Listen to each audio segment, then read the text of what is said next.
নমস্কার, আমি কুণাল ঘোষ।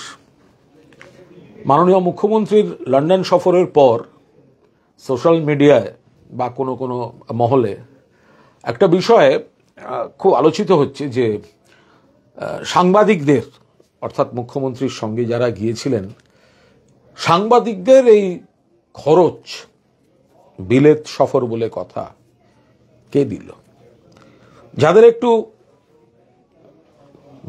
জ্বলছে তারা বলছেন সরকারি পয়সায় এই সাংবাদিকরা কেন গেল? যারা আমাকে দুচক্ষে দেখতে পারেন না তারা দু একজন কমেন্ট করছেন, কি সরকারি পয়সায়, জনগণের পয়সায়, ট্যাক্সের পয়সায় বিলেত ঘুরে আসা হলো। সাংবাদিকদের যারা গেছিলেন তাদের রীতিমতো কটাক্ষ সহ্য করতে হয়েছে। তো এই বিষয়ে একটু আলোচনা করে নেওয়া যাক যে আপনাদের তিন ধরনের সোশ্যাল মিডিয়াতে মানুষ আছেন। যারা এক পক্ষ যুক্তিতে চলেন, ভালো জিনিসের সমালোচনা করেন, ভালো জিনিসের প্রশংসা করেন, খারাপ জিনিসের সমালোচনা করেন এবং সেটা নিরপেক্ষভাবেই করেন। একদল আছেন মূলত নীরব দর্শক থাকেন, আর একদল আছেন নিজেদের ঈর্ষা, হতাশা, অবসাদ, সেটা ব্যক্তিগত কারণে হতে পারে, রাজনৈতিক কারণে হতে পারে, কোনো ইস্যুতে অর্ধেক জানা বা না জানার উপর হতে পারে, সেগুলো উগরে দেওয়ার জায়গা হচ্ছে এই ফোন। হিংসা, তার কোনো ওষুধ নেই, একমাত্র ওষুধ বার্নল। তো এখন এই যে সাংবাদিকদের খরচ, মনের আনন্দে লিখে যাচ্ছে সাংবাদিকরা আমাদের করের টাকায়, সরকারের করের টাকায়, সরকারের টাকায় তারা ঘুরে আসছেন, ঘুরে এলেন। এবং অনেকেরই এটা ধারণা। দেখুন, একটা বিষয় হচ্ছে যে আমন্ত্রণটা, অর্থাৎ মুখ্যমন্ত্রীর যে সফর, তাতে আমন্ত্রণ প্রতিনিধি দলের, এটা খুব সম্মানজনক। এই আমন্ত্রণটা সরকার দেয়, কিন্তু খরচটা সরকার দেয় না। ধরুন এই প্রতিনিধি দল, যারা একেবারে সরকারের লোক, সরকারি বেতনেরও অধিকারী, তারা সরকার তাদের খরচা দিতে পারে। কিন্তু যে শিল্পপতিরা গেছেন বা আমরা যারা গেছি সাংবাদিকরা, তাদের খরচ সরকার দেয়নি। শিল্পপতিদের খরচ তারা দিয়েছেন এবং আমার মতো যারা সাংবাদিকরা গেছিলেন তাদের খরচ তাদের অফিস বহন করেছেন। হয়তো আমরা একসঙ্গে গেছি, এক ফ্লাইটে গেছি, এক হোটেলে থেকেছি, কিন্তু খরচটা আমাদের সংস্থা তারা বহন করেছেন। ফলে যারা ভাবছেন ছবিতে দেখে সরকারের পয়সায় তো বিলেত বেরিয়ে নিল, কি রাগ, কি হিংসা। আচ্ছা, আপনাদের কি মনে হয় সাংবাদিকরা ইয়ার্কি মারতে গেছে? আপনাদের কি মনে হয় সাংবাদিকরা ফাজলামি মারতে গেছে ওখানে? আপনাদের কি মনে হয় সাংবাদিকতার কাজটা হচ্ছে একেবারে যা ইচ্ছে, আপনিও বাঁহাতে পারবেন? একদিন সারাদিন আমাদের কারুর সঙ্গে কাটিয়ে দেখবেন, পশ্চাৎদেশ ফাটিয়া যাইবে। যে সাংবাদিক যাচ্ছেন তার কাজ হচ্ছে যে ভিআইপির সঙ্গে এই ট্যুরে আছেন যথাসম্ভব তার কাছাকাছি থাকা, তার খবর এবং ছবি পাঠানো, এবং ওখানেও একটা অভ্যন্তরীণ প্রতিযোগিতা কাজ করে। একাধিক কাগজ এবং চ্যানেলের সাংবাদিকরা আছেন।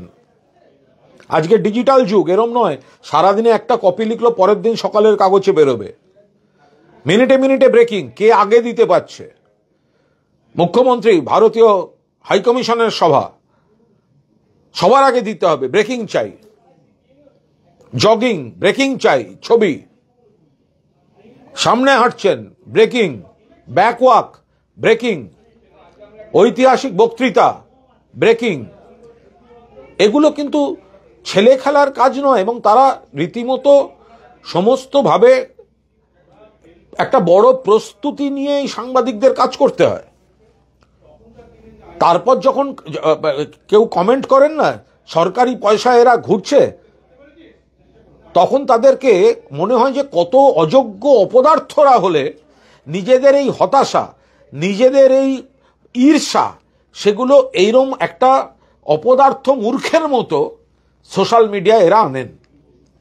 একজন সাংবাদিকের খরচও সরকার দেয়নি, কিন্তু সাংবাদিকরা টাইম টু টাইম সমস্ত খবর, কত সকাল থেকে উঠতাম জানেন, মানে ভারতীয় সময় আপনার যাই হোক, লন্ডন সময় 5টা 5:15 থেকে আমরা অ্যাক্টিভ থাকতাম। কখনো ডিজিটালের খবর আসছে, কখনো কাগজের খবর, কখনো ছবি, কখনো ভিডিও, তার মধ্যে টেনশন। ভিডিওটা কি একটু হেভি হয়ে গেল, যেতে সময় নিচ্ছে, এখানে নেট কাজ করছে না, আচ্ছা ওই চ্যানেলের নেটটা চলে গেল, আমারটা দেরি হচ্ছে, বা আমারটা চলে গেল, ওরটা দেরি হচ্ছে। কলকাতায় সবসময় কমিউনিকেট করা, এই খবরটা এই অ্যাঙ্গেলে যাবে, এইটা হচ্ছে আসল পয়েন্ট। আমি হাঁটছি, হাঁটতে হাঁটতে খবর পাঠাচ্ছি, ওখানে কেউ ভাই একটু এটা লিখে নে, একটু ওখানে বেড়ানো হয় না। যেটুকু সময় পাওয়া যায় সেটা দিনে 1.5 ঘন্টা 2 ঘন্টা। অতীতে বহু সফর করেছি, ধরুন প্রণব মুখোপাধ্যায়ের সঙ্গে মরিশাস গেছি, ওখানে প্লেন ভাড়াটা লাগেনি, কারণ প্রণববাবুর স্পেশাল প্লেন ছিল 12 সিটার এমব্রয়ার, কেন্দ্রীয় মন্ত্রী, সম্ভবত বিদেশ মন্ত্রী তখন, কিন্তু হোটেল ভাড়া দিতে হয়েছে, কোম্পানিকেই দিতে হয়েছে। প্রিয়রঞ্জন দাসমুন্সির সঙ্গে ঢাকা সফর করেছি, বিমান হোটেল সব দিতে হয়েছে। কোনো ব্যক্তি যদি তার নিজস্ব বরাদ্দ ফ্লাইটে যান, যেমন প্রধানমন্ত্রীর সঙ্গে সফরে গেলে কিছু ক্ষেত্রে সেই সাংবাদিকদের, মূলত সুযোগটা দিল্লির সাংবাদিকরা পান, প্রধানমন্ত্রীর বিমানে গেলে সেই খরচাটা লাগে না, কিন্তু যাত্রীবাহী বিমানে যদি কোনো ভিআইপি যান তাহলে সেটা লাগে। বুদ্ধদেব ভট্টাচার্যর সঙ্গে জাকার্তা, সিঙ্গাপুর সফর করেছি, একসঙ্গে এক হোটেল, কিন্তু খরচ কোম্পানিকে দিতে হয়েছে। নিরুপম সেনের সঙ্গে চায়না সফর করেছি, প্রতিনিধি দল একসঙ্গে, সম্মান, অভিজ্ঞতা, নিজেকে আরো তৈরি করা, এই ধরনের আলোচনায় কি হয়, প্রতিনিধি দল কি কাজ করেন, এ তো শিক্ষা, অভিজ্ঞতা, যেটা সাংবাদিকতায় কাজে লাগে, কিন্তু খরচ কোম্পানির। ফলে এই যে কথাগুলো একটা সোশ্যাল মিডিয়ায় ছেড়ে দেওয়া হয়, যে সাংবাদিকরা বেড়াচ্ছেন সরকারি খরচে, জনগণের টাকায়, আমাদের টাকায় বেড়াচ্ছ তোমরা, তো বিপ্লব করার বিষয় নয় এটা। ভুল জেনে, অর্ধেক জেনে, নিজেদের ঈর্ষা, আপনার কাজটা কঠিন, আর যে সাংবাদিকরা কভারেজে যাচ্ছে তারা বেড়াতে যাচ্ছে, এটা ভাবছেন কি করে? টাকা সস্তা নয়, কোম্পানি এমনি পাঠাচ্ছে না, তার পাঠক, তার দর্শকদের জন্য পাঠাচ্ছে, এবং সেই সাংবাদিককে তার নাওয়া খাওয়া হোক না হোক সেই খবর সমানে এবং ভিডিও পাঠাতে হবে। আজকের দিনে মিনিটে মিনিটে, সেকেন্ডে সেকেন্ডে খবর পাঠাতে হয়, ব্রেকিং ব্রেকিং ব্রেকিং, ডিজিটাল দুনিয়া এসে গেছে। ফলে এই ভিডিওটা শুধু এই কারণে, কারণ কিছু মানুষের একটা ভুল ধারণা আছে যে আমরা সব লন্ডন বেরিয়ে এলাম। দেখুন, আমি জীবনে এবারটা নিয়ে 7 বার গেছি, 7 বার লন্ডন সফর করেছি, অধিকাংশই আমার কোম্পানির খরচায়, একবার এয়ার ইন্ডিয়ার গেস্ট হয়ে। এয়ার ইন্ডিয়া একবার কলকাতা থেকে একটা সরাসরি লন্ডনের হিথ্রো উড়ান চালু করেছিল, যে কজন গেস্ট ছিল তার মধ্যে আমি একজন। তো যাত্রীর অভাবে কিছুদিন বাদে বন্ধ হয়ে গেছিল, যে 2005 সালের কথা।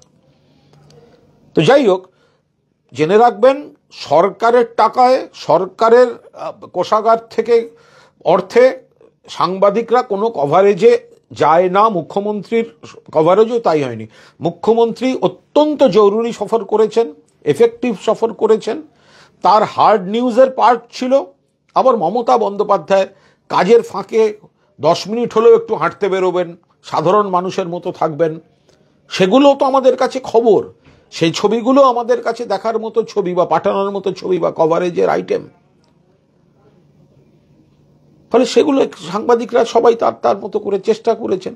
ফলে এই ধরনের কোনো ভুল ধারণা রাখবেন না যে সাংবাদিকরা কাজ করেছেন তারা কোম্পানির পয়সায় গেছেন এবং মাথার ঘাম পায়ে ফেলে কাজ করেছেন। দিন রাত কাজ করেছি, তারপর যখন দেখি না কিছু লোক এই ধরনের কমেন্ট করে, কি বলবো, সকলের হাতে ফোন আছে, গণতান্ত্রিক পরিবেশ, যে যা পারে। তবে এরকম ধরনের ব্যক্তিগত হতাশা, ঈর্ষা, অবসাদ থেকে এই ধরনের একটা বিকৃত তথ্য পরিবেশনে তো ঠিক নয়। সেই জন্য আপনাদের সঙ্গে একটু গল্প করে নিলাম। ভালো থাকবেন।